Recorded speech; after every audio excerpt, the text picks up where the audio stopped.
வணக்கம். கம்மியான ஃபீஸ்ல குரூப் 1 தேர்வுக்கு தயாராகணுமா? அதுவும் லைஃப் டைம் பயிற்சியோட. குரூப் 1 தேர்வுக்கான MPCM பேட்ச் அட்மிஷன் நடக்குது. இங்கே கிடைக்கிற மாதிரியான ஸ்ட்ராட்டஜி, டெஸ்ட், மென்டரிங், புக்ஸ் இது வேற எங்கேயும் உங்களுக்கு கிடைக்காது.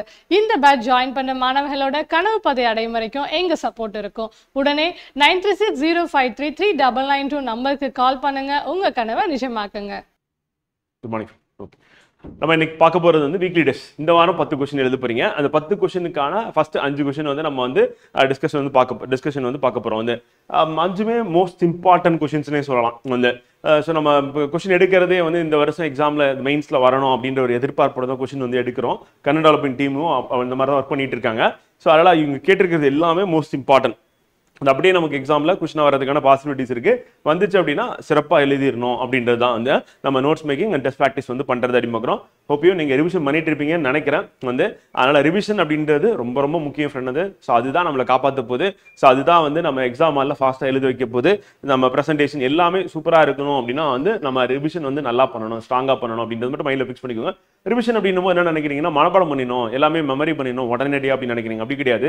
டெய்லி அதை திருப்பி திருப்பி பார்க்கறது. இந்த சைக்கிள் கண்டென்ட் அதிகமாகும் போது 2 நாளைக்கு ஒரு தடவை ரிவிஷன் பண்றது, 3 நாளைக்கு ஒரு தடவை அப்படின்ற மாதிரி ஒரு மெத்தட் வந்து போகும். வந்து நம்ம அந்த ரிவிஷன்லேயும் நிறைய பேருக்கு வந்து டவுட்டும் இருக்கு. வந்து இப்போ எக்ஸாம்பிள் வந்து டே 1ல நம்ம வந்து ரிவிஷன் பண்ணும்போது வந்து டே 1 முடிச்சுட்டு டே 2 போறீங்க அப்படின்னா டே 1 வந்து ரிவிஷன் பண்ணுவீங்க. வந்து ஸோ அதே வந்து நம்ம டே 10 போகும்போது நமக்கு என்ன ஆகும் அப்படின்னா அதுக்கு முன்னாடி 9 நாள் இருக்கும். அந்த 9 நாளையும் ஒரே நாளில் ரிவிஷன் பண்ண முடியல அப்படின்னாலும் ஒரு 5 நாள் இங்கே ரிவிஷன் பண்றீங்க அப்படின்னா வந்து அடுத்து டே 11ல வந்து என்ன பண்றீங்க அப்படின்னா வந்து ரிமைனிங் அதாவது 1 to 5 இங்கே ரிவிஷன் பண்ணீங்கன்னா இங்கே வந்து 6 to 10 வரை ரிவிஷன் பண்ணுவீங்க. வந்து ஸோ அந்த மாதிரி நீங்க வந்து சைக்கிள் வந்து மாறும். வந்து ஆக மொத்தத்தில் ஆனால் ரிவிஷன் அப்படின்றத நீங்க கண்டினியூ பண்ணிக்கிட்டே இருக்கணும். அந்த நோட் புக் எடுத்தாவே இப்போ நேற்று நான் இது வரையும் படிச்சிருக்கேன், அப்போ இன்னைக்கு இதுல இருந்து நான் கண்டினியூ பண்ணி பண்றேன், அப்புறம் புதுசா நோட்ஸ் மேக்கிங் பண்றேன். வந்து ஸோ அப்போ அடுத்த நாள் போகும்போது அது புது நோட்ஸ் மேக்கிங் பிளஸ் வந்து ப்ரீவியஸ் வந்து ரிவிஷன் அப்படின்ற மாதிரி நோட் புக்ல நீங்க திருப்பி திருப்பி ரிவைஸ் பண்றது அப்படின்னு பண்ணிக்கிட்டே இருக்கணும். வந்து இப்போ ஈஸியா இருக்கு ஒரு விஷயம் அப்படின்னா ஃபாஸ்டா போயிடும். கொஞ்சம்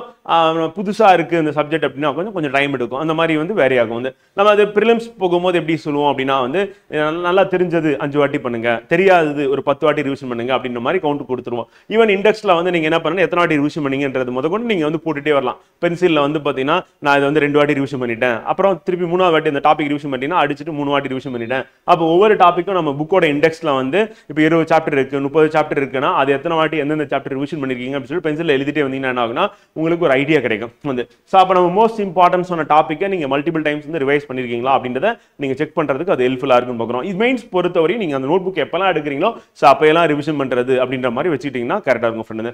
இதில் நம்ம ஃபர்ஸ்ட் கொஸ்டின் அப்படின்னு பார்த்தீங்கன்னா இன்னைக்கு நம்ம பார்க்க போறதுல ஸோ ஃபர்ஸ்ட் கொஸ்டின் அப்படின்னு எடுத்துட்டோம் அப்படின்னா வந்து ரொம்ப சூப்பரான ஒரு கொஸ்டின் தான். என்ன அப்படின்னு பார்த்தீங்கன்னா discuss the constitutional powers and functions of the president of India அப்படின்னு தான் இந்திய குடியரசுத் தலைவரின் அரசியலமைப்பு அதிகாரங்கள் மற்றும் செயல்பாடுகளை பற்றி விவாதிக்கும் அப்படின்னு கேட்டாங்க. ஸோ அப்போ அவருடைய பவர் அப்படின்னும் போது கான்ஸ்டியூஷனல் பவர் என்ன இருக்கு அப்படின்னு கேட்டிருக்காங்க. வந்து ஸோ அப்போ கான்ஸ்டியூஷனலா அவருக்கு என்னென்ன பவர்ஸ் இருக்கு, அப்போ என்னென்ன ஆர்டிகல்ஸ் இருக்கு அப்படின்றத நம்ம வந்து சொல்லி எழுதுற மாதிரி இருக்கும். ஸோ அப்போ அரசியலமைப்பு அதிகாரங்கள் அப்படின்றது, அதுக்கு அடுத்து functions of the president of India, அப்புறம் அவருடைய ஃபங்க்ஷன் என்ன, அப்போ பவர் கேட்கறாங்க, ஃபங்க்ஷன் கேட்கறாங்க, அந்த பவர் வந்து கான்ஸ்டியூஷனல் பவர் என்ன அப்படின்னு கேட்கறாங்க. வந்து இது வந்து 15 மார்க்ல கேட்டிருக்காங்க. அப்போ நம்ம அந்த கொஸ்டின் வந்து ஒரு இன்ட்ரோடக்ஷன் கொடுப்போம், ஒரு கன்க்ளூஷன் கொடுப்போம். அப்போ 2 பேஜ் நம்ம எழுதும் போது குவார்டர் பேஜ் வந்து பார்த்தீங்கன்னா எதுக்கு போயிட்டு இன்ட்ரோடக்ஷன் கன்க்ளூஷன் போயிடுச்சு அப்படின்னா ஓவராலா நம்ம 2 பேஜ் எழுதுற மாதிரி இருக்கு வச்சுக்கோங்க ஃப்ரெண்ட். ஸோ அப்போ 2 பேஜ்ல ஒரு பேஜ் வந்து நம்ம பவர்ஸும் ஒரு பேஜ் வந்து ஃபங்க்ஷன்ஸ் அப்படின்ற மாதிரி நம்ம அலோகேட் பண்ற மாதிரி இருக்கும். அது எப்படின்னா இப்போ நமக்கு 2.5 மார்க் அப்படின்னும் போது நம்ம ஸ்டார்ட் ஆகுறது அப்படின்னா இப்படி ஆரம்பிக்குது அப்படின்னு வச்சுக்கோங்க ஃப்ரெண்ட். ஸோ அப்போ கொஸ்டின் இங்க இருக்கு.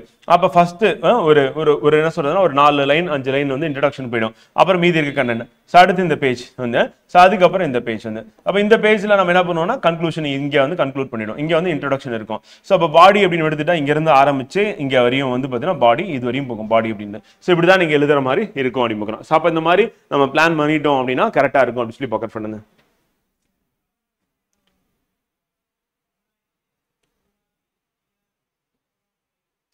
எஸ் ஃப்ரெண்ட், டெஃபினெட்லி அப்படிதான். ஏன்னா இப்போ மெயின்ஸ் அப்படின்றது வந்து நமக்கு டைம் வந்து பத்தாது ஃப்ரெண்ட். ஏன் வந்து மெயின்ஸ் ப்ரிலிம்ஸ் முன்னாடி படிக்கணும் அப்படின்னா 2 ரீசன் இருக்கு. ஒன்று ப்ரிலிம்ஸ்ல 100% நீங்க பாஸ் பண்ணணும் அப்படின்னா மெயின்ஸ் முன்னாடி படிக்கலாம். செகண்ட் வந்து என்ன அப்படின்னா வந்து ஆஃப்டர் ப்ரிலிம்ஸ்க்கு அப்புறம் மெயின்ஸ் ப்ரிப்பரேஷன் வந்து போதுமானதா இருக்காது அப்படின்னு பார்க்குறோம். இப்போ இந்த 4.5 மாசம் நம்ம இங்க ப்ரிப்பேர் பண்ணியாச்சு. ஸோ நெக்ஸ்ட் இயர் வந்து நம்ம ஜூன் எக்ஸாம் இருக்குன்னு வச்சுக்கோங்க. நம்ம ஜூலைல இருந்து ஆரம்பிச்சாலும் நமக்கு ஜூலை, ஆகஸ்ட், செப்டம்பர், அக்டோபர் அப்படி சொல்லிட்டு ஒரு 4 மாசம் தான் கிடைக்கும். அப்ப இந்த 4 மாசத்துல 9 யூனிட் கவர் பண்றது பாசிபிளே கிடையாது. வந்து அதாவது அந்த அட்டெம்ப்ட் வந்து பாத்தீங்கன்னா நீங்க பயங்கரமா எஃபர்ட் வந்து போடுவீங்க, ஆனா ஜஸ்ட்ல போறதுக்கான வாய்ப்பு இருக்கு. அப்ப அந்த அட்டெம்ப்ட் வந்து சக்சஸ்ஃபுல்லா மாறணும் அப்படின்னா இங்க நீங்க நோட்ஸ் மேக்கிங் பண்றது, இங்க நீங்க பிராக்டிஸ் பண்றதெல்லாம் இங்க பண்ணிட்டீங்க அப்படின்னா அப்ப உங்களுக்கு அந்த அட்டெம்ப்ட் வந்து ஈஸியா இருக்கும். பிளஸ் நீங்க மெயின்ஸ்ல நல்ல மார்க் ஸ்கோர் பண்ணிடலாம் அப்படின்னு. ஸோ ஃபர்ஸ்ட் அட்டெம்ப்ட்லாம் நான் வந்து எக்ஸாம் பாஸ் பண்ணேன்னு சொன்ன கேண்டிடேட் எல்லாம் என்ன பண்ணிருப்பாங்கன்னா பிஃபோர் ப்ரிலிம்ஸ்க்கு முன்னாடி மெயின்ஸ் வந்து படிச்சிருப்பாங்க. அப்படிதான் நடக்கும். இது ஐஏஎஸ் மெத்தட். ஐஏஎஸ் எக்ஸாம் பொறுத்த வரை ஃபர்ஸ்ட் எங்க ஆரம்பிப்பாங்கன்னா மெயின்ஸ்ல ஆரம்பிப்பாங்க. ஜிஎஸ் மெயின்ஸ், ஆப்ஷனல் மெயின்ஸ்ல ஸ்டார்ட் பண்ணி அதுக்கப்புறம் தான் என்ன பண்ணுவாங்கன்னா ப்ரிலிம்ஸ்க்கு படிக்க ஆரம்பிப்பாங்க. ஸோ அதுக்கப்புறம் திருப்பி மெயின்ஸ். ஏன்னா மெயின்ஸ் வரும்போது அவங்களுக்கு இருக்கக்கூடிய அந்த 7 பேப்பர்ஸ் ஸ்கோரிங் அப்படின்னு பார்ப்போம். 2 ஆப்ஷனல் பேப்பர் இருக்கும், 4 ஜிஎஸ் பேப்பர் இருக்கும், ஒரு எஸ்ஏ பேப்பர் இருக்கும். இங்க நமக்கு வந்து மொத்தமாவே வந்து பாத்தீங்கன்னா 3 பேப்பர் 250 மார்க்ஸ், ஒரு பேப்பர் 250 மார்க்ஸ் 750 மார்க்ஸ் இருக்கு. ஸோ அப்ப நம்ம 3 பேப்பர் இருந்தாலும் 9 யூனிட் இருக்கிறதுனால இதை கவர் பண்றதுக்கு ஆஃப்டர் ப்ரிலிம்ஸ்க்கு அப்புறம் கண்டிப்பா முடியாது அப்படின்னு பார்க்குறோம். நம்ம மேக்ஸிமம் டைம் 24 மணி நேரத்துல நான் 16 மணி நேரம் படிச்சாலும் கவர் பண்ண முடியுமா அப்படின்னா முடியாது ஃப்ரெண்ட். ஏன்னா அவ்வளோ டாபிக்ஸ் இருக்கு. ஸோ அந்த டாபிக்ஸ்லாம் நம்ம இப்போ பண்ணிட்டுனா கரெக்டாக அட்லீஸ்ட் 50% பண்ணா கூட இது வந்து ஈஸியா இருக்கும். எப்பன்னா ப்ரிலிம்ஸ்க்கு அப்புறம் மெயின்ஸ் ப்ரிப்பரேஷன் அப்படின்னு பார்க்குறோம். ஸோ அப்போ 2 விஷயம். ஒன்று மெயின்ஸ்ல நம்ம அதிகமான மார்க்ஸ் ஸ்கோர் பண்ணணும்னா பிஃபோர் ப்ரிலிம்ஸ் படிச்சாகணும். 2வது ப்ரிலிம்ஸ் நம்ம 100% வந்து கிளியர் பண்ணணும் அப்படின்னா பாஸ் பண்ணணும் அப்படின்னா கண்டிப்பா மெயின்ஸ் வந்து அது உங்களுக்கு சப்போர்ட்டிவா இருக்கும். நம்ம மெயின்ஸ்ல நம்ம எடுக்கிற நோட்ஸ் மனப்பாடம் பண்றது, ஆர்டிகலா இருக்கட்டும், ஆக்டா இருக்கட்டும், இயரா இருக்கட்டும், இது எல்லாமே வந்து நமக்கு எங்க யூஸ் ஆகும் அப்படின்னா ப்ரிலிம்ஸ்ல யூஸ் ஆக போகுது அப்படின்னு பார்க்குறேன் friend. So that is the reason. இப்போ பிரசிடென்ட் எடுத்துட்டோம் அப்படின்னா அவருக்கு வந்து பார்த்தீங்கன்னா கான்ஸ்டியூஷனா பவர் கொடுக்கணும். நம்ம வந்து அவர் என்ன சொல்லுவோம்னா ஹெட் ஆஃப் த ஸ்டேட் அப்படின்னு சொல்லுவோம். வந்து நம்ம இந்திய அரசின் வந்து தலைவராக வந்து பார்க்கணும். ஸோ அரசு அப்படின்றது வேற, அரசாங்கம் அப்படின்றது வேற. அரசு அப்படின்னா நிரந்தரமா இருக்கும். இந்திய அரசுன்னு நிரந்தரம். பிரிட்டிஷ்காரங்கிட்ட நம்ம சுதந்திரம் வாங்கியாச்சு.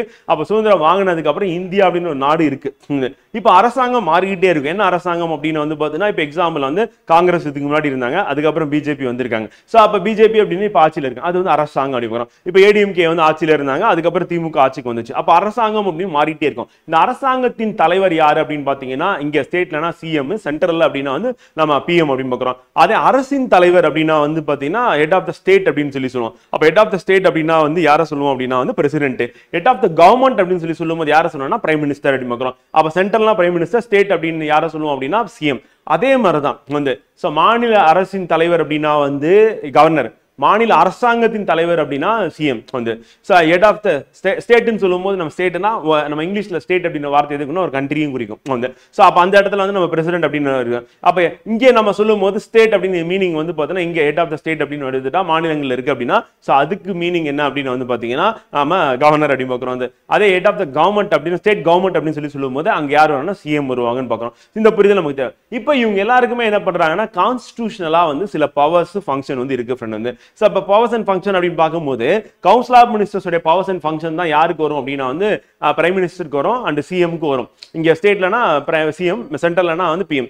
ஆனா பிரசிடென்ட் அப்படின்னு எடுத்துக்கும் போது எக்ஸ்க்ளூசிவா அவருக்குன்னு சொல்லி கான்ஸ்டிடியூஷனல் பவர்ஸ் இருக்கு அப்படின்னு பார்க்குறோம். இப்போ எக்ஸாம்பிள் வந்து என்னென்ன பவர்லாம் இருக்கும் அப்படின்னா ஃபினான்சியல் பவர் இருக்கு, லெஜிஸ்லேச்சர் பவர் இருக்கு, ஜுடிஷியல் பவர் இருக்கு அண்ட் எக்ஸிக்யூட்டிவ் பவர் இருக்கு. இந்த மாதிரி வந்து மல்டிபிள் ரோல் வந்து யாருக்கு இருக்கும் அப்படின்னா பிரசிடென்ட் இருக்கும். ஆனா பிரசிடென்ட் இந்த பவர் எல்லாம் எப்படி யூஸ் பண்ணுவாரு அப்படின்னா வந்து aid and advice of the council of ministers headed by the prime minister அப்படி பார்க்குறோம். அப்ப கவுன்சில் ஆஃப் மினிஸ்டர்ஸ் இருக்காங்க அப்படின்னா அவங்களுக்கு தலைமையில யார் இருக்கான்னா பிரைம் மினிஸ்டர் இருக்காரு. அப்ப அவரு அட்வைஸ் பண்றது படி இவர் இந்த பவரை வந்து யூஸ் பண்ணுவாரு அப்படி பார்க்குறோம். அப்ப பவர் இருக்கு அப்படின்னு சொல்லிட்டு அவர் இஷ்டத்துக்கு பண்ண முடியுமா அப்படின்னா பண்ண முடியாது. சில இடத்துல டிஸ்கிரிஷனரி பவர்னு இருக்கும் வந்து. ஸோ அது வந்து பார்த்தீங்கன்னா ரேர் அண்ட் ரேர் சுச்சுவேஷன்ல தான் அது வந்து யூஸ் பண்ற மாதிரி இருக்கும். மற்றபடி என்ன பண்ணுவாங்கன்னா முழுக்க prime minister council of ministers வந்து அதாவது கேபினட் மினிஸ்டர்ஸ் இப்ப சொல்லலாம். ஸோ இவங்க வந்து சொல்றது தான் அவர் கேட்டு செயல்படுவாரு அப்படின்னு பார்க்குறோம். இப்போ அவருடைய பவர்ஸ் என்ன, அடுத்து அவருடைய ஃபங்க்ஷன் என்ன அப்படின்றத நமக்கு 15 மார்க் வந்து கேட்டிருக்காங்க அப்படின்னு. ஸோ அப்ப இதை நம்ம கரெக்டா நம்ம எழுதிட்டோம் அப்படின்னா நல்லா சூப்பரா மார்க் வாங்கிடலாம், ஃபுல் மார்க் வாங்கிடலாம். So, president அப்படின்னு பார்க்கும்போது வந்து of India is the constitutional head of the Indian Republic and act as on the advice of the Council of Ministers headed by the Prime Minister. அப்ப பிரசிடென்ட்னா யாரு அப்படின்னா வந்து பாத்தீங்கன்னா இந்திய குடியரசுத் தலைவர், இந்திய குடியரசின். ஏன்னா ரிபப்ளிக் அப்படின்னா என்னன்னா எலெக்டட் ஹெட். வந்து மொனார்கி அப்படின்னும் போது என்னன்னா அந்த நாட்டோட தலைவர் அப்படின்றது நாட்டோட உச்சபட்ச தலைவரா யார் இருப்பாங்க அப்படின்னா வந்து ஒரு கிங்கோ ஒரு குவீனோ இருப்பாங்க. அது வந்து மொனார்கி. அப்ப ரிபப்ளிக் அப்படின்னும் போது என்னன்னா மக்களால் தேர்ந்தெடுக்கப்பட்ட ஒருத்தர். அது நேரடியா இருக்கலாம் இல்ல மறைமுகமா இருக்கலாம். அப்ப இந்தியால குடியரசுத் தலைவர் எப்படி தேர்ந்தெடுக்கிறோம்னா மறைமுகமா. ஏன் மறைமுகம் அப்படின்னு கேட்டீங்கன்னா நம்ம ஓட்டு போட்டு தேர்ந்தெடுக்கிற எம்எல்ஏ எம்பி தான் என்ன பண்றாங்க பண்ணாங்க அப்படின்னா குடியரசுத் தலைவர் தேர்தலில் ஓட்டு போட்டு குடியரசுத் தலைவர் தேர்ந்தெடுக்காங்க. ஸோ அப்போ இந்த இடத்துல வந்து மறைமுகமா தேர்ந்தெடுக்கப்படுறாங்க. ஆக மொத்தத்தில் மக்களுடைய ரெப்ரசன்டேட்டிவ்ஸ் தான் திருப்பி தேர்ந்தெடுக்கிறாங்க. அதனால மக்களால் தேர்ந்தெடுக்கப்பட்டவர் அப்படின்னு பார்க்குறோம் வந்து மறைமுகமாக. ஸோ அவர் வந்து ஹெட்டா இருக்கிறதுனால நம்ம என்ன சொல்றோம்னா இந்தியா வந்து ரிபப்ளிக் அப்படின்னு சொல்லி சொல்றோம். இதுதான் நம்ம வந்து பிரியாம்பிள் அப்படின்றதுலயும் நம்ம பார்த்தோம். ஸோ அப்போ அவர் என்ன பண்றாரு அப்படின்னா இந்திய குடியரசு அரசியலமைப்பு தலைவராக உள்ளார். மேலும் பிரதமர் தலைமையிலான அமைச்சர் குழு தான் என்ன பண்ண ஆலோசனை பேர்ல தான் இவர் வந்து செயல்படுகிறார். இஸ் த நாமினல் எக்ஸிக்யூட்டிவ் அப்படின்னு பார்க்குறோம். அப்போ ரியல் எக்ஸிக்யூட்டிவ் யாருன்னு கேட்டீங்கன்னா பிரைம் மினிஸ்டர் அப்படின்னு பார்க்குறோம். ஸோ அப்போ இவர் வந்து பார்த்தீங்கன்னா என்னது பெயரளவிலான நிர்வாகியாக தான் இருக்கார். ஆனால் உண்மையான நிர்வாகி யாரு அப்படின்னு கேட்டாங்கன்னா பிரைம் மினிஸ்டர் அப்படின்னு பார்க்குறோம். ஏன்னா அவர் தான் வந்து மொத்தமாக அரசோட திட்டமாக இருக்கட்டும் செயல்பாடாக இருக்கட்டும் எல்லா டிசிஷனும் அவர் தான் இருக்கார். இப்போ பாகிஸ்தான் மேலே வந்து பார்த்தீங்கன்னா வார் அனௌன்ஸ் பண்ணது வந்து இப்போ டெரரிஸ்டுக்கு அகைன்ஸ்டா அப்படின்னா அதுவும் டிசிஷன் அவர் தான் இருக்காரு. அப்போ இன்டர்நேஷனல் லெவலில் பிரைம் மினிஸ்டர் தான் அதிகமாக எல்லா நாடுகளுக்கும் போறாரு, அக்ரிமெண்ட்ல சைன் பண்றாரு. ஆனா இவர் வந்து ரியலா வந்து இருக்காரு. நாமினல் அப்படின்னும் போது பிரசிடென்டோட சிக்னேச்சர் வந்து தேவைப்படும் பல இடங்கள்ல. சோ அப்ப பிரசிடென்ட் யாரோட அட்வைஸ்ல சிக்னேச்சர் போடுவார் அப்படின்னா பிரைம் மினிஸ்டரோட அட்வைஸ்ல. பிரைம் மினிஸ்டர் எங்க யாருன்னா கவுன்சில் ஆஃப் மினிஸ்டர்ஸ் ஒரு கூட்டத்துக்கு வந்து பாத்தீங்கன்னா அவர் தலைவராக வந்து இருப்பாரு. இவங்க எல்லாம் கலெக்டிவா வந்து பிரசிடென்ட்டுக்கு வந்து அட்வைஸ் பண்ணுவாங்கன்னு பார்க்குறோம். இப்போ நம்ம இன்ட்ரோடக்ஷன் சொல்ல வேண்டிய பாயிண்ட் என்ன அப்படின்னு கேட்டீங்கன்னா வந்து இப்போ discuss the constitutional powers and function of the president of India அப்படின்னு கேட்கும்போது கண்டிப்பா பிரசிடென்ட் பத்தின ஆர்டிகல் என்ன அப்படின்னு நம்ம சொல்லலாம். அப்ப president is the nominal executive as per இந்த article 53 where the executive power is vested in the president but is exercise through ministers அப்படின்னு பார்க்குறோம். ஸோ அப்ப எக்ஸிக்யூட்டிவ் பவர் அப்படின்னு யார்கிட்ட இருக்குன்னா பிரசிடென்ட். அது எந்த ஆர்டிகல் சொல்லியிருக்காங்க ஆர்டிகல் 53 சொல்லியிருக்காங்க அப்படின்னு பார்க்குறோம். அப்ப பெயரளவிலான நிர்வாகியா யார் இருக்காரு அப்படின்னா வந்து பிரசிடென்ட் அப்படின்னு பார்க்குறோம். அப்ப எக்ஸிக்யூட்டிவ் பவர் அப்படின்றது இவருக்கு வந்து எந்த ஆர்டிகல் வந்து கிடைக்குதுன்னா வந்து ஆர்டிகல் 53 கீழே கிடைக்குது. சோ பிரசிடென்ட் அப்படின்றவர் வந்து பார்த்தீங்கன்னா head of the Indian republic அப்படின்னு பார்க்குறோம். சோ அதுவும் இம்பார்ட்டன்ட் வந்து. சோ அப்ப இவர் என்ன சொல்லலாம் அப்படின்னா வந்து இந்திய குடியரசுத் தலைவர் வந்து இந்திய குடியரசின் அரசியலமைப்பு தலைவரா வந்து இருக்காரு அப்படின்றதையும் நம்ம வந்து மென்ஷன் பண்ணலாம். அப்ப நமக்கு தேவை என்ன அப்படின்னா இந்த கொஸ்டினுக்கான நமக்கு வந்து இன்ட்ரோடக்ஷன் அப்படின்னு பார்க்கும்போது ஆர்டிகல் 53 வேணும்.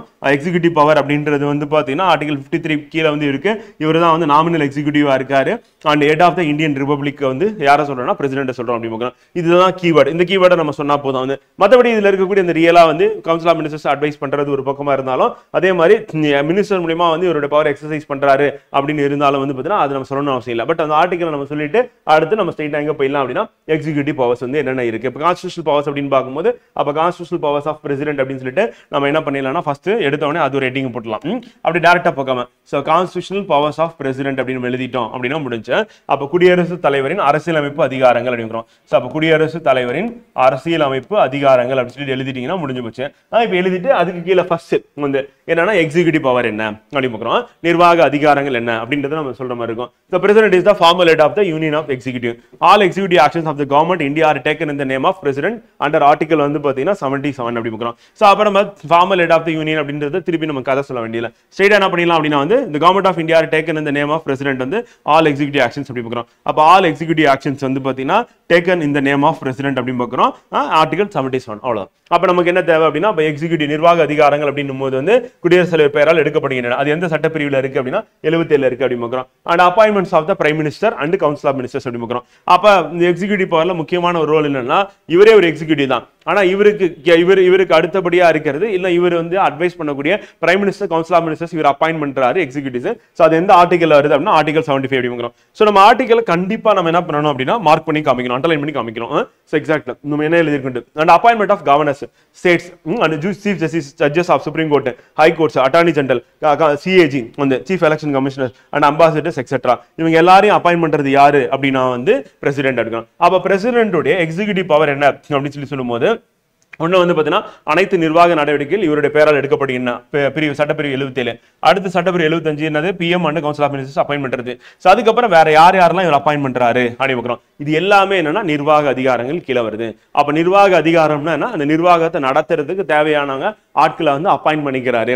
அப்படி அப்பாயின்ட் பண்ணக்கூடிய ஆட்கள் யாரு மேல இருந்து ஆரம்பிக்கும் போது prime minister council of ministers சொல்லிட்டு அந்த ஆர்டர் வந்து ஸ்டார்ட் ஆகுது அப்படின்னு பார்க்குறோம். ஸோ அதுக்கு அடுத்து அந்த லிஸ்ட்ல அப்படியே அடுத்தடுத்து யார் வராங்க அப்படின்னா மாநில ஆளுநர்கள், உச்சநீதிமன்ற உயர்நீதிமன்ற நீதிபதிகள், தலைமை நீதிபதிகள், இந்திய தலைமை வழக்கறிஞர், சிஏஜி வந்து அப்புறம் தலைமை தேர்தல் ஆணையர், தூதர்கள் போன்றவர்கள் நியமிக்கிறார். இப்ப இவங்களுக்கு யாருக்காவது எலெக்ஷன் இருக்கான்னு பாருங்க, கிடையாது. சோ அப்ப இவங்க எல்லாம் என்ன பண்றாருன்னா இவர் தான் அப்பாயின்ட் பண்றாருன்னு பாக்குறோம். எம்பியா வந்து எலெக்ட் ஆவாங்க யாரு, பிரைம் மினிஸ்டரா இருந்தாலும் கவுன்சில் ஆஃப் மினிஸ்டர்ஸ். ஆனா அவங்க என்ன பண்ண முடியாது வந்து குடியரசுத் தலைவர் நியமனம் பண்ணாதான் அவங்க prime minister, council of ministers, minister, cabinet minister ஆக முடியும் அப்படிங்கிறோம். ஸோ அப்போ கேபினட் மினிஸ்டர் கூட கேபினட் பதவி கொடுக்கறது யாருன்னா பிரைம் மினிஸ்டர் கொடுத்துருவார் இலாக்கா ஒதுக்கும் போது. ஆனா அவங்க மினிஸ்டர் ஆகிறதுக்கோ பிரைம் மினிஸ்டர் ஆகிறதுக்கோ யாரை நியமனம் பண்ணணும்னா குடியரசுத் தலைவர் நியமனம் பண்ணணும் அப்படிங்கிறோம். அப்ப எக்ஸிகியூட்டிவ் பவர்ல வைஸ் பிரசிடென்ட்டை இவர் என்ன பண்றதுல நியமனம் பண்றது இல்லை. ஏன் வைஸ் பிரசிடென்ட் வந்து துணை குடியரசுத் தலைவர் வந்து யாரால தேர்ந்தெடுக்கப்படுறாங்க அப்படின்னா லோக்சபா அண்ட் ராஜ்யசபா எம்பிக்களால் தேர்ந்தெடுக்கப்படுகிறார் அப்படிங்கிறோம். ஸோ அப்ப அவரை வந்து என்ன பண்ண முடியாது அப்படின்னா இவர் எக்ஸிகியூட்டிவ் பவருக்கு கீழே வராது. ஆனா அவரு இவர் எக்ஸிகியூட்டிவ் தான். காரணம் என்ன அப்படின்னு வந்து பாத்தீங்கன்னா இந்த வைஸ் பிரசிடென்ட் அப்படின்றது வந்து பிரசிடென்ட் ஆக்ட் ஆகும்போது எக்ஸிகியூட்டிவ் வந்து மாறிடுறாரு. எப்போ எக்ஸிகியூட்டிவ் மாறுறாருன்னா இன்கேஸ் இவர் சிக்கா இருக்காரு இல்ல இவர் இறந்துட்டாரு, பிரசிடென்ட் இறந்துட்டாருன்னா அப்போ இமீடியட்டா வந்து பாத்தீங்கன்னா இவர் வைஸ் பிரசிடென்ட் வந்து பிரசிடென்ட் ஆக்ட் பண்ணார். அப்போ டோட்டலா வந்து எக்ஸிகியூட்டிவ் பவர் யாருக்கு வந்துடும் அப்படின்னா வைஸ் பிரசிடென்ட்க்கு வந்துடும் அப்படிங்கிறோம். ஸோ அப்போ எக்ஸிகியூட்டிவ் பவர் அப்படின்னு நம்ம எடுத்துக்கிட்டோம் அப்படின்னா இதுல பிரசிடென்ட் எக்ஸிகியூட்டிவ் பவர் அப்படின்னும் போது நம்ம ஃபர்ஸ்ட் சொல்லும் போது வந்து பாத்தீங்கன்னா எல்லா நிர்வாக நடவடிக்கையும் வந்து பாத்தீங்கன்னா இந்தியாவில் நடக்கக்கூடிய அனைத்து நிர்வாக நடவடிக்கைகளும் அண்டர் ஆர்டிகல் 77 கீழே இருக்கு. And prime minister, council of ministers article 75ல இருக்கு. அப்புறம் அப்பாயின்மெண்ட்ஸ் அப்படின்னு சொல்லிட்டு இது எல்லாமே வந்து பாத்தீங்கன்னா இந்த போஸ்ட் எல்லாமே அப்பாயின்ட் பண்றாரு, நிர்வாக அதிகாரத்துக்கு கீழே வருது. அதுக்கடுத்து லெஜிஸ்லேட்டிவ் பவர்ஸ் வந்து சட்டமன்ற அதிகாரம். நம்ம ஏற்கனவே சொல்லும் போது பார்லிமெண்ட் அப்படின்றத வந்து நம்ம லாஸ்ட் வீக் பேசும்போதே சொல்லியிருந்தோம். பார்லிமெண்ட்ல யாரு வந்து பார்ட் அப்படின்னா பிரசிடென்ட்டும் பார்ட் ஆஃப் த பார்லிமெண்ட் அப்படின்னு நம்ம சொல்லியிருப்போம். அப்ப லோக்சபா இருக்கு, ராஜ்யசபா இருக்கு அப்படின்னா ரெண்டு பாடி இருக்கு. அப்ப லோக்சபால ஒரு பில்லை பாஸ் பண்றாங்க, ராஜ்யசபாக்கு அனுப்புறாங்க. ராஜ்யசபா அந்த பில்லை பாஸ் பண்ணிட்டாங்க. அப்ப எங்க போகும்? பிரசிடென்ட் கிட்ட போகும். பிரசிடென்ட் சிக்னேச்சர் போட்டதுக்கு அப்புறம் தான் என்ன ஆகும் அப்படின்னா அது ஆக்டாவா மாறும். அப்ப பிரசிடென்ட் சிக்னேச்சர் மஸ்ட் அப்படின்னு பார்க்கிறோம். சோ அப்ப லா மேக்கிங் பாடி அப்படின்னு எதை சொல்றோம்? பார்லிமெண்ட் சொல்றோம். அந்த பார்லிமெண்ட்ல அங்கங்களா வகிக்கக்கூடியது யார் அப்படின்னா லோக்சபா, ராஜ்யசபா, பிரசிடென்ட் மறந்துடக்கூடாது அப்படின்னு. So அப்ப legislature அப்படின்னு பார்க்கும்போது வந்து president as a part of the union parliament அப்படின்னு பார்க்கிறோம். article 79 பார்க்கிறோம். இது very very important. நம்ம வழக்கமா பார்லிமெண்ட் யூனிவர்சிட்டிக்கு பிரசிடென்ட் விட்டுறோம். இன்னொரு விஷயம் என்னன்னா பிரசிடென்ட் தான் என்ன பண்றாருன்னா அந்த பார்லிமெண்ட் கூட்டத்தை கூட்டுறதே பிரசிடென்ட் தான். ஈவன் பார்லிமெண்ட் ஸ்பீக்கர் இருப்பாரு, ஆனா அவர் கூட்டத்தை கூட்ட மாட்டாரு. அவையை நடத்துறது மட்டும் தான் அவர் வேலை வந்து. அப்ப வழி நடத்துறது தான் யாருடைய வேலைன்னா ஸ்பீக்கரோட வேலையா இருக்கும் அப்படின்னு. அதே மாதிரி அவையை வந்து ஒத்தி வைப்பாரு, ஆனா அவையை வந்து பாத்தீங்கன்னா முடிவுக்கு கொண்டு வர முடியாது. அப்ப அவையை முடிவுக்கு கொண்டு வர்றது, அவை செயல் இப்ப கூட்டத்தொடர் இருக்குன்னா அது முடிவுக்கு கொண்டு வரதுன்னா பிரசிடென்ட் தான் பண்ண முடியும் அப்படின்னு. அப்ப ஜாயின்ட் சிட்டிங் அப்படின்னும் போது யாரு கூப்பிடுவா? அப்பயும் வந்து ரெண்டு அவையும் ஒன்னா உட்காருங்க ஒரு பில்லை பாஸ் பண்றோம் அப்படின்னா பிரசிடென்ட் தான் கூப்பிட முடியும்.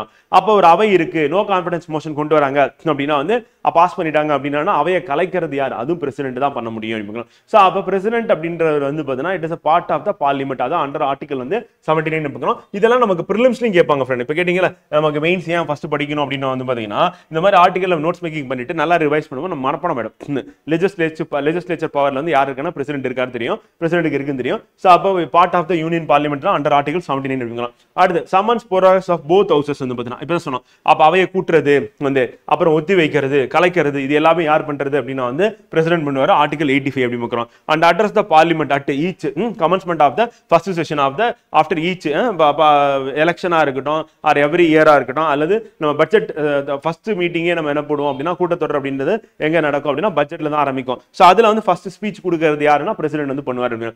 அப்ப பொது தேர்தலுக்கு பிறகு முதல் கூட்டத்தொடரின் தொடக்கத்திலும் ஒவ்வொரு ஆண்டும் முதல் கூட்டத்தொடரின் யார் உரையாற்றுவார் அப்படின்னா பிரசிடென்ட் உரையாற்றுவார் பார்க்கிறோம். சோ அப்ப பிரசிடென்ட் ஸ்பீச் வந்து மஸ்ட். அது வந்து ஆர்டிகல் வந்து 87 அப்படி பார்க்கிறோம். 85 அப்படின்றது இவர் வந்து summons and prorogues both houses of parliament can dissolve the Lok Sabha அப்படி பார்க்கிறோம். ராஜ்யசபா டிசால்வ் பண்ணவே முடியாது, ஏன்னா permanent body. Every 2 years once என்ன ஆகும் அதுல இருக்க மெம்பர்ஸ் வந்து ரிசைன் பண்ணுவாங்க. அப்படி பீரியட் முடிஞ்சிடும். ஃபர்ஸ்ட் ஸ்டார்டிங்ல லாட்டரி குலுக்கல் முறையில் என்ன பண்ணாங்க? ரிசைன் பண்ணாங்க. ஃபர்ஸ்ட் 2 இயர் முடிஞ்ச உடனே, அடுத்து 2 இயர் முடிஞ்ச உடனே 1/3 சொல்லிட்டு அதுக்கப்புறம் வந்து என்ன ஆயிடுச்சுன்னா 6 இயர்ஸ் சொல்லிட்டு அது கண்டினியூஸா இருக்கு. அப்ப கண்டினியூஸ் பாடின்னு எதை சொல்லுவோம்னா ராஜ்யசபா சொல்லுவோம். பட் லோக்சபா அப்படின்றது வந்து 5 வருஷத்துக்கு ஒரு தடவை என்ன பண்ணுவாங்க? கலைச்சிட்டு திருப்பி புதுசா வந்து ஆட்சி ஏற்றுப்பாங்க அப்படிங்க. Addresses the parliament at the commencement of the first session after each general election அப்படின்னு பார்க்கிறோம். ஸோ அப்போ அந்த ஆர்டிகல் வந்து 87 அப்படி பார்க்கறது. அதே மாதிரி நாமினேட் 12 மெம்பர்ஸ்.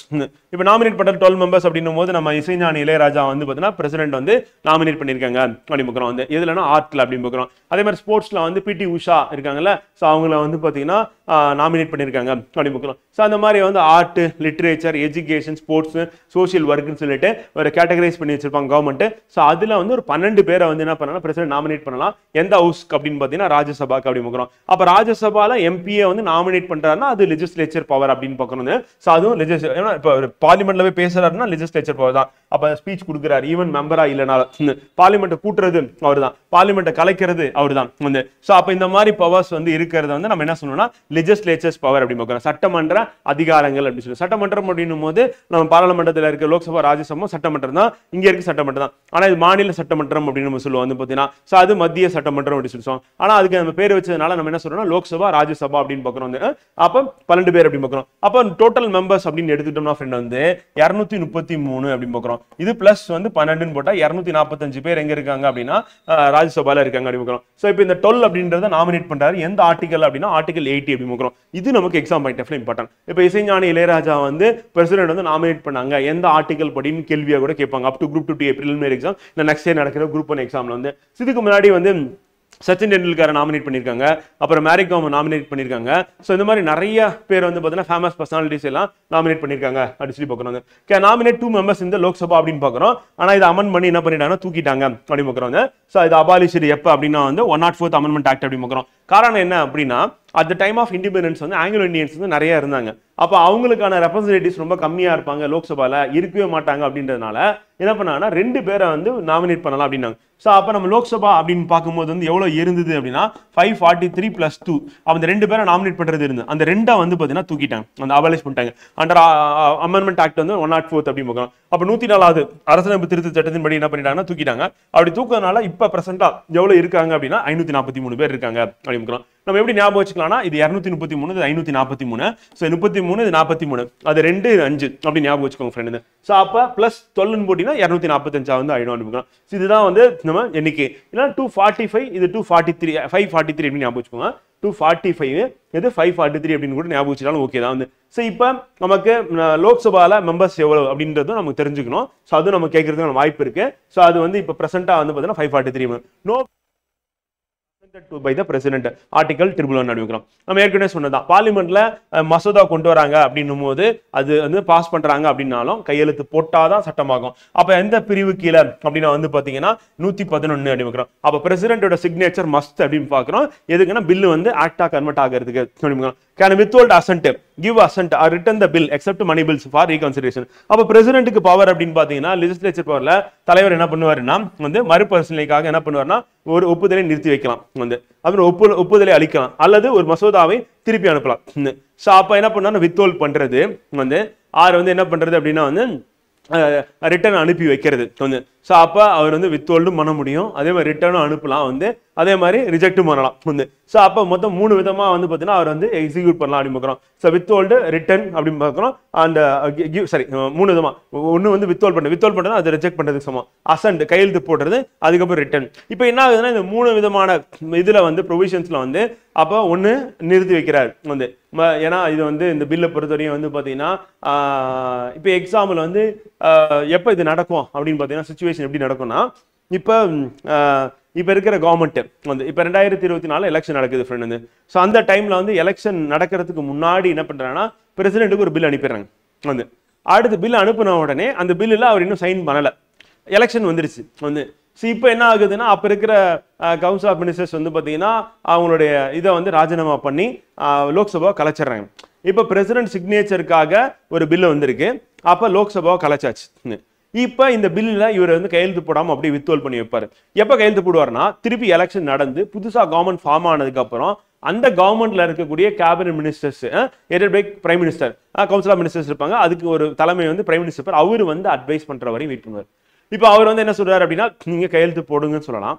அப்படி இல்லை அப்படின்னா என்ன பண்ணிடுவாங்க அப்படின்னா அந்த பில்லை ரிட்டர்ன் அனுப்பிடுங்கன்னு சொல்லிடுவாங்க வந்து. அப்போ அந்த பில்லை ரிட்டர்ன் அனுப்பினதுக்கு அப்புறம் இவங்க மாடிஃபை பண்ணி திருப்பி பாஸ் பண்ணி பிரசிடென்ட்டுக்கு அனுப்பி கவுன்சில் ஆஃப் மினிஸ்டர்ஸ் வந்து பிரைம் மினிஸ்டர் அட்வைஸ் பண்றதுன்னு பேர்ல கையெழுத்து போடுவாரு அப்படின்னு. இது வந்து பைண்டிங் நேச்சர். கையெழுத்து போடணும் போட்டானோ யார் அப்படின்னா வந்து பிரசிடென்ட் வந்து. ஸோ அந்த மாதிரி ஒரு கண்டிஷன் எங்க இருக்குன்னா பார்லிமெண்ட்ல இருக்கு, ஆனா எங்க கிடையாது அப்படின்னா வந்து ஸ்டேட் லெஜிஸ்லேச்சர் அசம்பிளில கிடையாது. அப்ப கவர்னர் என்ன பண்றாருன்னா வந்து கையெழுத்து போட மாட்டேன்னு அடம்பிடிக்கிறார். அப்படிதான் நம்ம சுப்ரீம் கோர்ட் போய் அந்த பில்லை வந்து பாஸ் பண்ண வச்சோம் அப்படின்னு பார்க்கலாம். பட் எனிவே இப்போ அதுக்கு காரணம் சொல்லாம நிப்பாட்டி வைக்கிறது தப்பு அப்படின்னு சொல்லிட்டு சுப்ரீம் கோர்ட் வந்து கவர்னரை பார்த்து சொல்லிடுச்சு. இப்போ பிரசிடென்ட் அப்படின்னு எடுத்துட்டோம் அப்படின்னா சென்ட்ரல் கவர்மெண்ட்ல prime minister council of minister சொல்றது அப்படி கம்முன்னு வாய் மூடிட்டு கேட்பாங்க. ஆனா ஸ்டேட் கவர்மெண்ட் வந்து பாஸ் பண்ற ஒரு பில்லு அதுவும் அந்த பார்ட்டி வந்து ரீஜனல் பார்ட்டி, இங்க இருக்கிறது நேஷனல் பார்ட்டி வந்து ரூலிங்ல சென்டர்ல இருக்கு.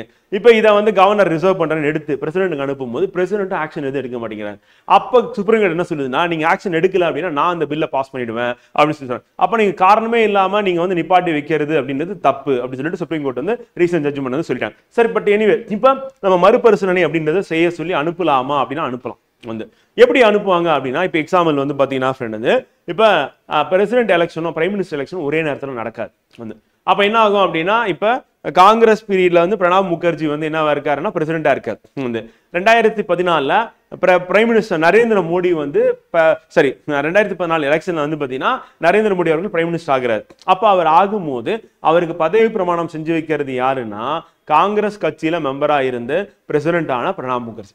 அப்ப அவரு தான் வந்து பிரைம் மினிஸ்டரா வந்து பாத்தீங்கன்னா பதவி பிரமாணம் செஞ்சு வைக்கிறார். அப்புறம் அதுக்கப்புறம் இவர் சொல்றது எல்லாமே வந்து இவங்க பிஜேபி, அவரு யாரு சீட்டு கொடுத்தாங்கன்னா காங்கிரஸ். இப்ப இவங்க சொல்றது எல்லாமே பிரசிடென்ட் கேட்பாரா அப்படின்னா சில நேரங்களில் கேட்காம போறதுக்கான வாய்ப்பு இருக்கு. அப்ப என்ன பண்ணுவாருன்னா, ஒரு பில்லு வருது, அந்த பில்லை ரிட்டர்ன் அனுப்புறாரு. இந்த மாதிரி மறுபரிசீலனை பண்ணுங்க, இந்த பில்லுல இந்த மாதிரி பிரச்சனை எல்லாம் இருக்கு, இதை வந்து கையெழுத்து போட மாட்டேன் அப்படின்னா. அப்ப திருப்பி என்ன பண்றாங்கன்னா, அந்த பில்லை வாங்கி திருப்பி என்ன பண்றாங்கன்னா, இப்ப பிரைம் மினிஸ்டர் இருக்காரு, பிஜேபி இருக்காங்க, எம்பிஸ் இருக்காங்க, அவங்க என்ன பண்றாங்க, லோக்சபால பாஸ் பண்றாங்க, ராஜ்யசபால பாஸ் பண்றாங்க, திருப்பி யாருக்கு அனுப்புறாங்கன்னா பிரசிடென்ட்க்கு அனுப்புறாங்க. இப்ப பிரசிடென்ட் என்ன பண்ணாங்கன்னா கண்டிப்பா கையெழுத்து போட்டானோ. அப்ப ரீகன்சிடரேஷனுக்கு அனுப்புனாங்கன்னா அந்த பில்லை அகைன் பாஸ் பண்ணி அனுப்புனாங்க, with or without amendment pass பண்ணாங்க அப்படின்னா, அப்படியே அனுப்புனாலும் சரி, அதை அமெண்ட் பண்ணி அவர் சொன்ன மாதிரி அமெண்ட் பண்ணி அனுப்புனாலும் சரி, கையெழுத்து போட்டே ஆகணும். It is binding in nature அப்படின்னு பார்க்கலாம். இப்போ இந்த மாதிரி ஒரு ப்ரொவிஷன் எங்க இருக்கு அப்படின்னா சென்ட்ரல்ல இருக்கு, ஆனா ஸ்டேட்ல இது கிடையாது. அப்ப ஸ்டேட்ல என்ன ஆகுதுன்னா, ரீகன்சிடரேஷன் பண்ணுங்கன்னு சொல்லி கவர்னர் அனுப்புறாரு. இவங்க திருப்பி என்ன பண்றாங்க, பில்லை பாஸ் பண்ணி திருப்பி அனுப்புறாங்க. அனுப்புனா இவர் கையெழுத்து போட மாட்டேங்கிறாங்க. அப்ப நான் எடுத்துட்டு போயிட்டு என்ன பண்றேன், ரிசர்வேஷன் பார் பிரசிடென்ட் வைக்காங்க, அதுதான் சுப்ரீம் கோர்ட் வந்து பாஸ் பண்ணிட்டாங்க. சோ அப்ப ரீகன்சிடரேஷன் ஒரு ஆப்ஷன் வந்து யாருக்கு இருக்குன்னா பிரசிடென்ட்க்கு இருக்கு. இது வந்து லெஜிஸ்லேட்டிவ் பவர் வந்து. செகண்ட் என்னன்னா கையெழுத்து போட்டுறாரு, பில்லு வருது கையெழுத்து போடுறாங்க, ஆக்டா மாறு. தேர்ட் என்ன அப்படின்னு வந்து பாத்தீங்கன்னா வந்து வித்ஹோல்ட் பண்ணி வைக்கணும், எந்த ஆக்ஷன் எடுக்காம அப்படியே வைக்கணும். இது எப்ப பண்ணுவாங்க அப்படின்னா, ஏற்கனவே சொன்னதான் ஆட்சி கலைஞ்சிருச்சு, அவங்க பாஸ் பண்ணி அனுப்பியிருக்காங்க ஒரு பில்லு, அதான் பாஸ் பண்ணி அனுப்புனதுக்கு அப்புறம் அந்த ஆட்சி கலைஞ்சிருச்சு, அப்ப புதுசா வர கவர்மெண்ட் என்ன சொல்லுதுன்றதுக்காக வெயிட் பண்ணி வச்சிருப்பாரு, அதை வித்ஹோல்ட் பண்றது. இப்ப இந்த 3 விதமான இது வேலையை வந்து யார் பண்ணுவாருன்னா பிரசிடென்ட் வந்து பண்ணுவாரு அப்படின்னு. அது லெஜிஸ்லேட்டிவ் பவரா இருக்கு அப்படிங்க. ராஜ்யசபால 250 கிடையாது. ஆக்சுவலா நமக்கு ஒரிஜினலா சாங்ஷன் பண்ணது அப்படின்னு எடுத்துட்டோம்னா 238 + 12 அப்படின்னு தான் இருக்கும். ஆனா இப்ப பிரசன்டா இருக்கக்கூடிய மெம்பர்ஸ் அப்படின்னு பார்த்தீங்கன்னா 233 + 12 அப்படின்னு பார்க்குறோம். 245 தான் இருக்கு அப்படின்னு பார்க்குறோம். ஸோ 5 சீட் ராஜ்யசபா சீட் அப்படின்றது வந்து இல்ல அப்படின்னு பார்க்குறோம் ஃப்ரெண்ட். ஸோ அப்போ பிரசன்ட் மெம்பர்ஸ் வந்து அதாவது ஒரிஜினல் அலாகேஷன் சீட் அப்படின்னு பார்த்தீங்கன்னா 252 ஃப்ரெண்ட். அதாவது எப்படி இருக்குன்னா 240 12 252. இது வந்து நம்ம 1971 சென்சஸ் படி வந்து பார்த்தீங்கன்னா ராஜ்யசபா சீட்ஸ் வந்து இவ்வளவு கொடுத்துருக்காங்க. ஆனா இதுல பிரசன்டா இப்ப இருக்கிறது எவ்வளவு அப்படின்னா வந்து 245 தான் இருக்கு அப்படி பார்க்கிறோம். 7 சீட் வந்து இல்ல அப்படி பார்க்கிறோம். ஸோ ஒரிஜினலா அலாட் பண்ணது இவ்வளவு வந்து, ஆனா இப்ப இருக்கிறது அப்படின்னா 245 தான் இருக்கு அப்படி பார்க்கிறோம். ஸோ இதுதான் வந்து இப்ப பிரசன்ட் ராஜ்யசபா சீட்ஸ் அப்படி பார்க்கிறோம் வந்து. ஓகேங்களா? இது அப்படி நோட் பண்ணிக்கோங்க ஃப்ரெண்ட், இம்பார்ட்டன்ட் வந்து. ஓகேவா ரங்கனா? ஸோ அப்போ யூனியன் டெரிட்டரி அப்படின்னு பார்க்கும்போது வந்து இதுல வந்து எவ்வளவு இருக்கிறாங்க அப்படின்னா வந்து 20 சீட் வந்து யூனியன் டெரிட்டரி ஃபண்ட் வந்து ஆக்சுவலா 543 இருக்கு அப்படின்னா அதுல வந்து 20. ஸோ அப்போ இது எப்படி ஸ்பிளிட் அப் ஆகுது அப்படின்னா வந்து 523 + 20 அப்படி பார்க்குறோம். ஸோ ஒரிஜினலா வந்து நம்ம எவ்வளவு அலாட் பண்ணாங்க, மேக்ஸிமம் சீட்ஸ் எவ்வளவு இருக்கு அப்படின்னா வந்து பாத்தீங்கன்னா 550 வந்து. ஆனா இதுல இப்ப பிரசன்ட் எவ்வளவு இருக்குன்னா 543 தான் இருக்கு. அதுல வந்து 530 + வந்து எப்படி பிரிக்கிறாங்கன்னா 530 + 20 பிரிக்கிறாங்க வந்து.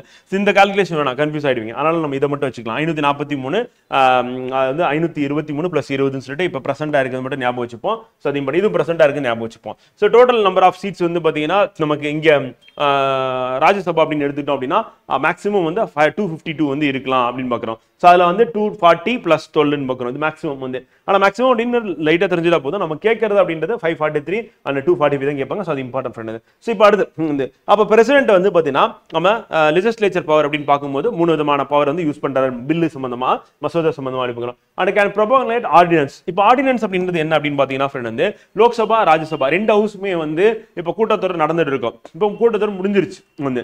அப்ப 2 ஹவுஸுமே வந்து நடப்புல இல்ல. அப்ப அவசரமா அரசாங்கத்துக்கு ஒரு சட்டம் தேவைப்படுது. அப்ப என்ன பண்ண முடியாது, பில்லு கொண்டு வரதுக்கு அவை எதுவுமே இல்லை. அப்ப என்ன பண்ணாங்கன்னா பிரசிடென்ட் கிட்ட சொல்லி ஒரு ஆர்டினன்ஸை பாஸ் பண்ண சொல்றாங்க. அப்ப பிரசிடென்ட் வந்து ஒரு ஆர்டினன்ஸ் அவசர சட்டத்தை கொண்டு வந்தாரு அப்படின்னா அது பார்லிமெண்ட்ல பாஸ் பண்ணி 2 ஹவுஸ்லயும் பாஸ் பண்ணி கொண்டு வந்த சட்டத்துக்கு நிகரா வந்து இருக்கும் அப்படிங்க. அப்ப பிரசிடென்ட் கையெழுத்து போட்டாருன்னா சட்டமாயிடும் உடனே. அடுத்து பார்லிமெண்ட் வந்து வித்தின் 6 months அந்த ஆர்டினன்ஸ் பாஸ் பண்ணதுல இருந்து 6 மாசத்துக்குள்ள பார்லிமெண்டோட 2 ஹவுஸும் கூடணும், கூடி 2 ஹவுஸ்லயும் இதை வந்து பாஸ் பண்ணணும். இப்போ லோக்சபா ராஜ்யசபா ரெண்டுமே பாஸ் பண்ணும். அப்படி பாஸ் பண்ணலன்னா என்ன ஆகும்னா பார்லிமெண்ட் கூடின அடுத்த அந்த 6 வாரங்கள்ல என்ன ஆட்டோமேட்டிக்கா அந்த பில் வந்து பாத்தீங்கன்னா என்னன்னா இன்வாலிட் ஆயிடும். ஸோ அப்போ அந்த பில் அந்த ஆக்ட் வந்து இன்வாலிட் ஆயிடும். அப்போ கண்டிப்பா வந்து பாத்தீங்கன்னா வித்தின் 6 monthsக்குள்ள கூடி என்ன பண்ணணும்னா அந்த பில்லை வந்து பாஸ் பண்ணி ஆகணும் அப்படி அந்த ஆக்ட் வந்து பாஸ் பண்ணி ஆகணும் அப்படிங்கிறோம். அப்போ ஆக்ட் பாஸ் பண்றதுன்னா என்ன ஆர்டினன்ஸ். அப்போ ஆர்டினன்ஸ் அவசர சட்டம். அப்போ அவசர சட்டம் அப்படின்னு பிரசிடென்ட் வந்து கொண்டு வரலாம்.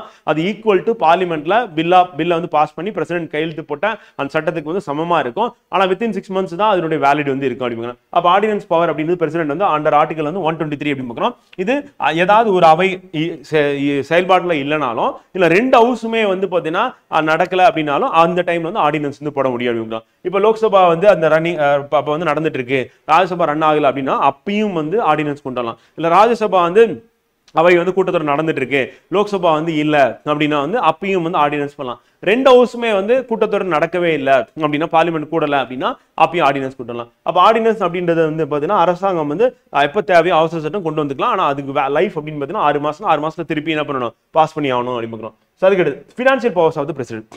வேற என்ன நிதி அதிகாரங்கள் என்னென்ன இருக்கு பிரசிடென்ட்டுக்கு. இப்போ நம்ம வந்து லெஜிஸ்லேச்சர் பவர்னா கிட்டத்தட்ட 8 எழுதியிருக்கோம். வந்து இது வந்து டீட்டெயிலாக நோட்ஸ் மேக்கிங்காக கொடுத்துருக்கோம் ஃப்ரெண்ட். வந்து நீங்க என்ன பண்ணலாம் அப்படின்னா ஃப்ரெண்ட் வந்து அப்போ அவருடைய பவர்ஸ் அப்படின்னும் போது வந்து நம்ம வந்து எக்ஸிக்யூட்டிவ் எழுதியான அவருடைய கான்ஸ்டியூஷனல் பவர்ஸ் அப்படின்னு ஆரம்பிக்கும் போது வந்து பார்த்தீங்கன்னா நிர்வாக அதிகாரத்தை நம்ம ஆரம்பிச்சு எழுதும். அதனால பாயிண்ட்ஸ் அப்படின்றது இது எல்லாமே டீட்டெயிலாக கொடுக்கணும்னு அப்படின்னு அவசியம் கிடையாது. வந்து பார்த்தீங்கன்னா நம்ம செலக்டிவா சிலதை மட்டும் கூட சொல்லிட்டு போயிடலாம். இப்போ முக்கியமான போஸ்ட் அப்படின்னு சொல்லி பார்க்கும்போது வந்து மாநில ஆளுநர்கள், அப்புறம் நீதிபதிகள், அதுக்கப்புறம் தலைமை வழக்கறிஞர் அப்படி சொல்லிட்டு சிஏஜி அப்படி சொல்லிட்டு ஷார்ட் ஃபார்மோட நீங்க எழுதிக்கலாம். இது வந்து ஏன்னா இவ்வளவு டீடைலா எழுதுனா நமக்கு இடம் பத்த. ஸோ அந்த மாதிரி எழுதிட்டு வந்தீங்கன்னா இது வந்து கான்ஸ்டியூஷனல் பவர்ஸ்ல ஃபர்ஸ்ட் வந்து நம்ம எழுதுறது நிர்வாக அதிகாரம் அப்படின்னு எழுதுறோம். ஸோ அதுக்கு அடுத்து லெஜிஸ்லேட்டிவ் பவர்ஸ் வந்து சட்டமன்ற அதிகாரம் அப்படின்னு 8 பாயிண்ட் இருக்கு. நம்ம என்ன பண்ணலாம், இது குறைச்சிக்கலாம், எல்லாத்தையும் நம்ம எழுதணும் அவசியம் கிடையாது. ஸோ அதுக்கு அடுத்து வந்து ஃபினான்ஷியல் பவர்ஸ் அப்படின்னு பார்க்கும்போது அண்டர் ஆர்டிகல் வந்து பார்த்தீங்கன்னா 112, 266, 280 and 281 அப்படி பார்க்குறோம். ஸோ அப்போ நிதி அதிகாரங்கள் அப்படின்னு எடுத்துக்கும் போது annual financial statement to be laid before parliament அப்படின்னு பார்க்குறோம். ஸோ அப்போ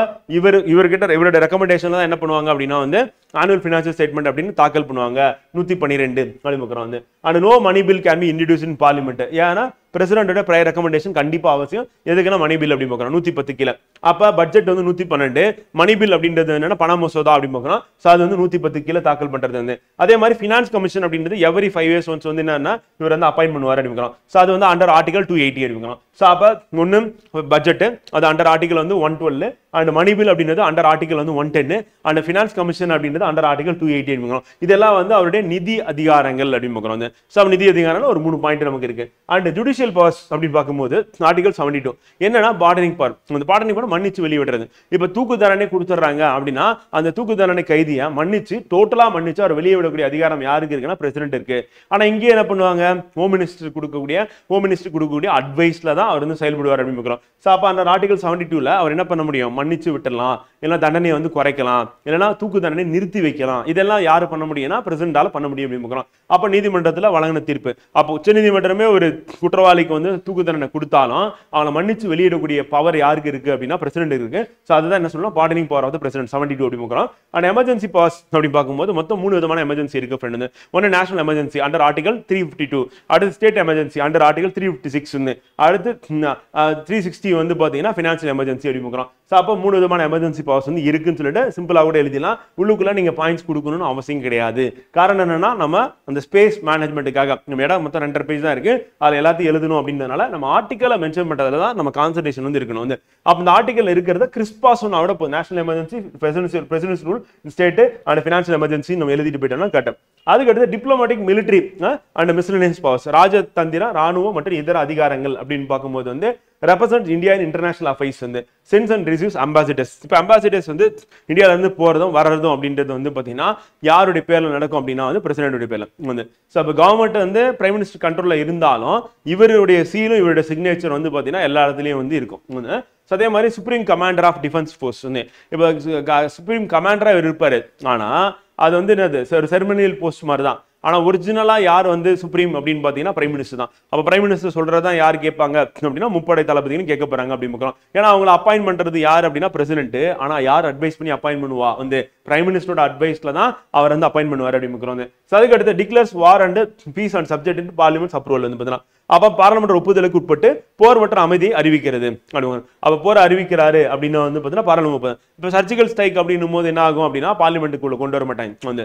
அப்ப நான் ஒரு கண்ட்ரிக்கு எதிராக வாருக்கு போறேன் அப்படின்னும் போது அப்பதான் பிரசிடென்ட் வந்து என்ன பண்ணுவோம் டிக்ளேர் பண்ற மாதிரி இருக்கும். சின்ன சின்ன இது அட்டாக்குலாம் வந்து என்ன பண்ண மாட்டாங்க அப்படின்னா ரிட்டாலியேட் பண்றோம், தடுக்கிறோம், டிஃபென்ஸ்க்காக நாங்க வந்து ஷூட் பண்றோம் அப்படின்னா அதை வந்து என்ன பண்ண பார்லிமெண்ட்டுக்கு கொண்டு போக மாட்டாங்க அப்படின்னு. இது எல்லாமே வந்து பாத்தீங்கன்னா இவருடைய அந்த ராஜதந்திர ராணுவ அதிகாரங்கள் அப்படிங்கிறோம். அண்ட் மிஸ்லேனியஸ் பவர்ஸ் அப்படின்னு பார்க்கும்போது ஃப்ரெண்ட் வந்து can seek information from the PM கிட்ட கேட்கலாம். இப்போ நேஷனல் எமர்ஜென்சி இந்திரா காந்தி என்ன பண்ணிட்டாங்கன்னா அவங்க கேபினெட் கிட்ட மற்ற கவுன்சில் ஆஃப் மினிஸ்டர் கிட்ட டிஸ்கஸ் பண்ணாம பிரசிடென்ட்டுக்கு அட்வைஸ் பண்ணி என்ன பண்ண நேஷனல் எமர்ஜென்சி கொண்டு வந்துடுவாங்க. ஸோ அப்போ அந்த மாதிரி ஒரு சுச்சுவேஷன்ல வந்து என்ன ஆயிடும் அப்படின்னா வந்து திருப்பி நடக்கக்கூடாது அப்படின்னு சொல்லிட்டு இவங்க ஜனதா பார்ட்டி இருக்கும்போது மொரார்ஜி தேசாயில வந்து அவருடைய பீரியட்ல வந்து 1978 வந்து 44th அமெண்ட்மெண்ட் ஆக்ட்ல என்ன பண்ணுவாங்க அப்படின்னா கண்டிப்பா பிரசிடென்ட் வந்து என்ன பண்ணலாம் அப்படின்னா நேஷனல் எமர்ஜென்சி வந்து பிரைம் மினிஸ்டர் சொன்னாரு அப்படின்னா டிக்ளேர் பண்ணுங்க சொன்னாலும் இவர் என்ன இந்த இன்ஃபர்மேஷன் வந்து கவுன்சில் ஆஃப் மினிஸ்டர்ஸ் கொடுத்து கையெழுத்து வாங்கிட்டு வாங்கன்னு சொல்லலாம். அதான் வந்து கேன் சீக் இன்ஃபர்மேஷன் வந்து பிஎம் வந்து. ஸோ அப்ப கிட்ட ரெஃபர் பண்ணி என்ன பண்ணலாம் அப்படின்னா